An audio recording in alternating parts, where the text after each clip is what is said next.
TVK అధినేత దళపతి విజయ్కి CBI సమన్లు జారీ చేసింది.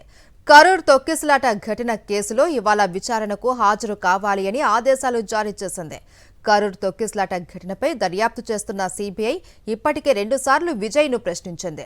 ర్యాలీలలో క్రౌడ్ మేనేజ్మెంట్కు తీసుకున్న చర్యలు, భద్రతా ఏర్పాట్లు తదితర అంశాలపై ఆరా తీసింది. తాజాగా మరోసారి విజయ్కు సమన్లు ఇచ్చింది కేంద్ర దర్యాప్తు సంస్థ.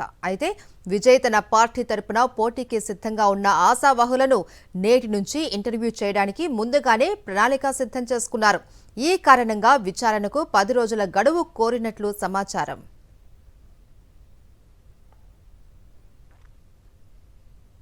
లోక్సభ స్పీకర్ ఓం బిర్లాపై విపక్షాలు ప్రవేశపెట్టిన అవిశ్వాస తీర్మానంపై ఇవాళ చర్చ చేపట్టే అవకాశం ఉంది. కేంద్ర ప్రభుత్వం తరపున పార్లమెంటరీ వ్యవహారాల మంత్రి కిరణ్ రిజిజు తదితరులు చర్చలో పాల్గొంటారు. అనంతరం కేంద్ర హోంమంత్రి అమిత్ షా బదులిస్తారు అని ప్రభుత్వ వర్గాలు తెలిపాయి. తీర్మానాన్ని వీలైనంత త్వరగా చర్చకు చేపట్టాలి అని కేంద్రం భావిస్తూ ఉన్నట్లు వెల్లడించాయి.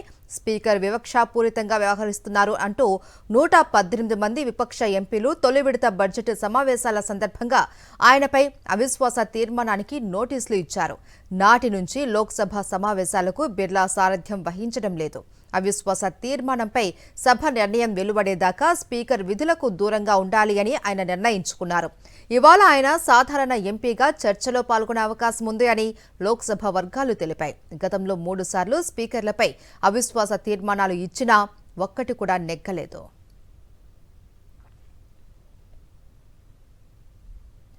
కర్ణాటక రాజధాని బెంగళూరులో హోటళ్లకు ఎల్పీజీ షాక్ ఇచ్చింది. కమర్షియల్ ఎల్పీజీ సిలిండర్ల సరఫరా నిలిచిపోవడంతో ఇవాల్టి నుంచి నగరమంతటా హోటళ్లు మూతపడనున్నాయి.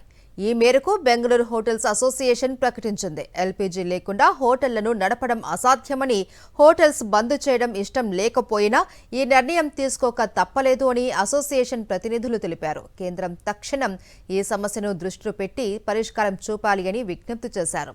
బెంగళూరుకు చెందిన పలువురు ఎంపీల దృష్టికి కూడా ఈ విషయాన్ని తీసుకెళ్లాము అన్నారు. హోటళ్లకు పరిమిత స్థాయిలో అయినా ఎల్పీజీ సరఫరాలు కొనసాగేలా చూడాలి అని కోరారు. ఎల్పీజీ కొరతపై కర్ణాటక ముఖ్యమంత్రి సిద్ధరామయ్య ఆందోళన వెలుబుచ్చారు. మరోవైపు చెన్నైలో కూడా బెంగళూరు తరహా పరిస్థితి నెలకొన్నట్లు సమాచారం.